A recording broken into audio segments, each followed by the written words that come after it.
Сәлеметсің бе, балақай? Бүгін біз сенімен сабағымызды жұмбақпен бастайықшы. Кәне, жұмбақтың шешімін тапсаң, сол жұмбақтың шешіміне байланысты біздің бүгінгі сабағымыз болмақ. Зулап түсіп төменге, шықпас менсіз төбеге. Бұл не екен, балақай? Жарайсың, бұл шана. Міне, біз сенімен бүгін ш дыбысын сөздің басында бекітуді үйренеміз. Сабағымыздың мақсаты ш дыбысын сөздің басында кездесетін сөздермен танысып, және дыбыстарды дұрыс айтуға үйренеміз. Ш дыбысын дұрыс айтуға үйренеміз, балақай.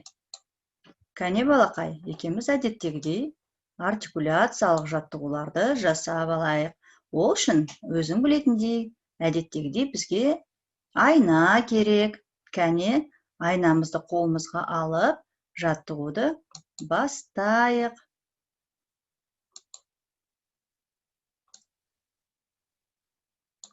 Кәне, бастаймыз.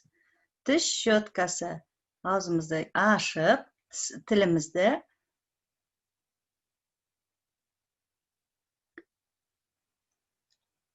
жоғарғы және төменгі тістердің барлығын тазалап шығады екенбіз.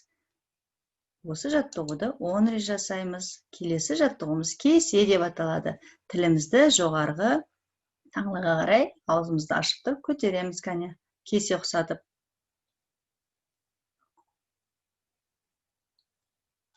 Өте жақсы. Келесі жаттығуымыз бізде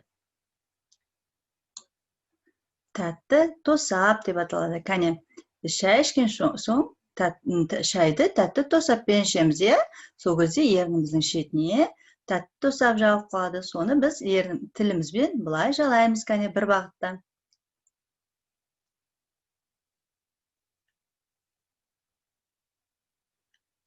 Жарайсың, асты және үстін. Келесі жаттығуымыз біздің өзің көріп отырғандай ат шабысы. Біз жаттығуларды үнемі жасап отырамыз, е? Кәне, есімізге түсірейікші. Ат шабысы жаттығуында біз не істеуші едік? Тілімізді жоғарғы таңлайға, қатты таңлайға жабыстырамыз, кәне. Ақырындап жібереміз.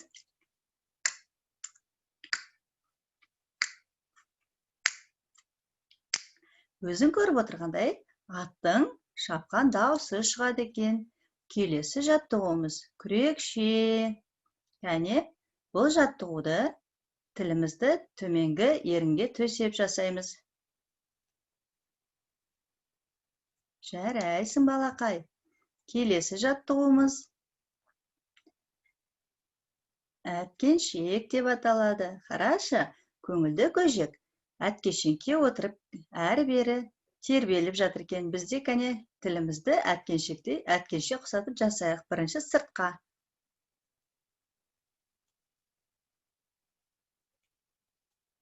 Одан кейін тісіміздің артына қойып тұрсақ болады. Жарайсың, балақай. Міне, бұл жаттығулардың барлығын сен мен ұқсап дұрыс жасады деген ойдамын. Келесі тапсырмаға көшейік, кәне, балақай.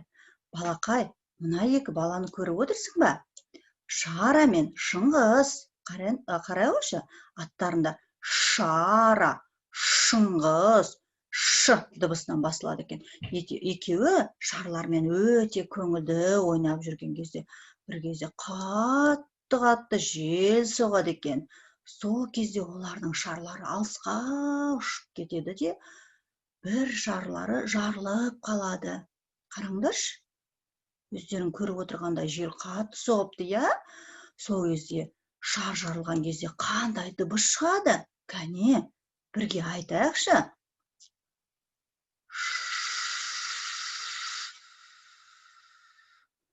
Дұрыс айтасың, балақай. Міне, деп айтқан кезде біз аузымызды домалақ күйге келтіріп, деп сыртқа ауа шығарады екенбіз.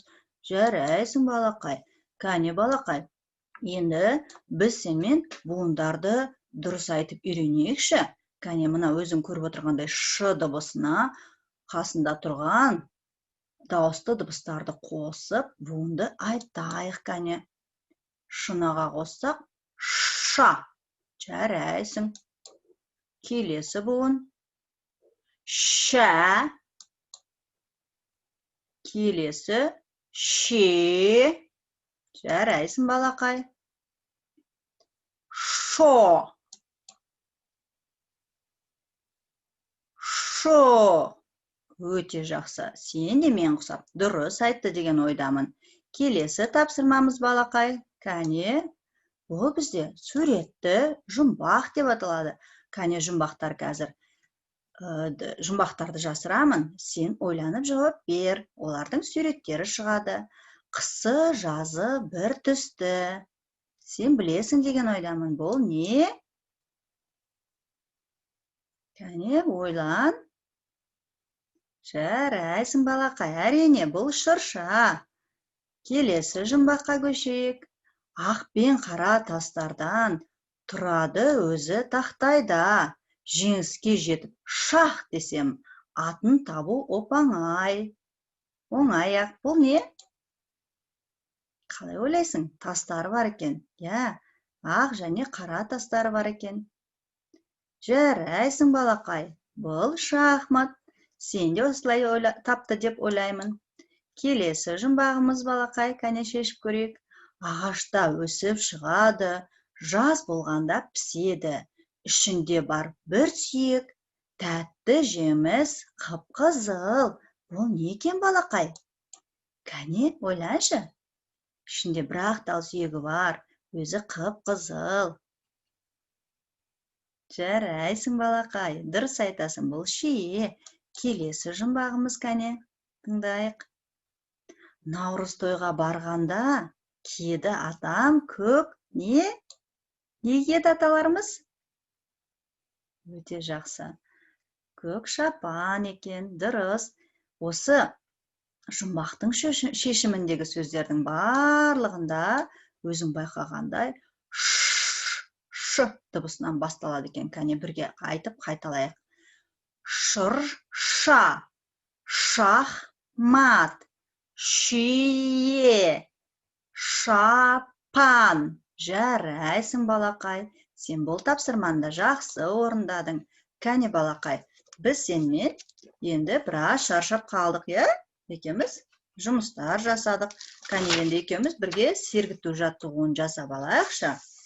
Кәне, балақай, тұрайық. Қолымызды созайық. Құс қанаты секілді қағып қояйық. Оңға қарай иіліп, солға қарай иіліп. Бір отырып, бір тұрып, бойды біз бір жазайық. Жарайсың, балақай. Сен кішкене сергіп алды деген ойдамын. Кәне, келесі тапсырмамызға өтейік. Буын ұйқастарды оқиықшы.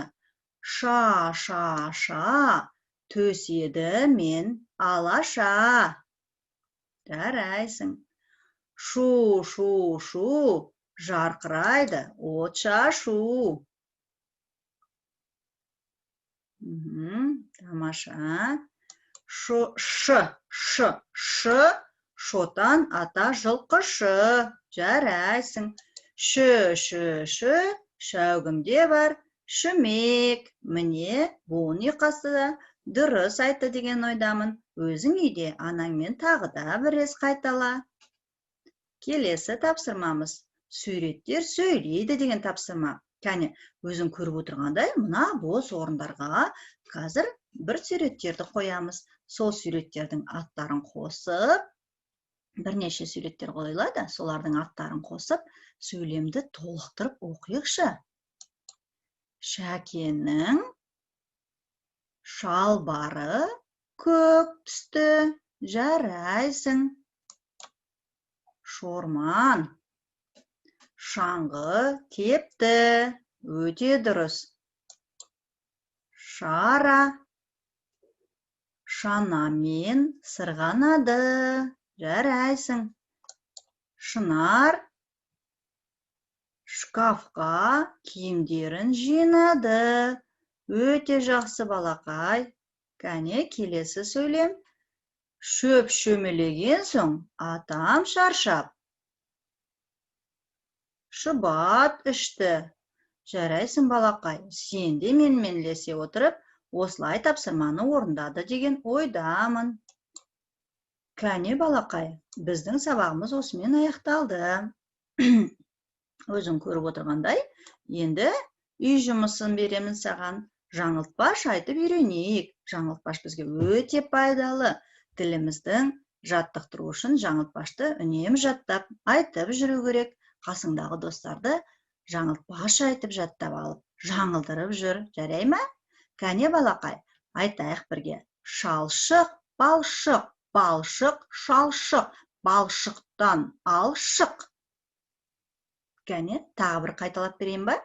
Шалшық, балшық, балшық, шалшық, шалшықтан алшық. Жарайсың балақай. Бүгін міне біздің сабағымыз мәресіне жетті.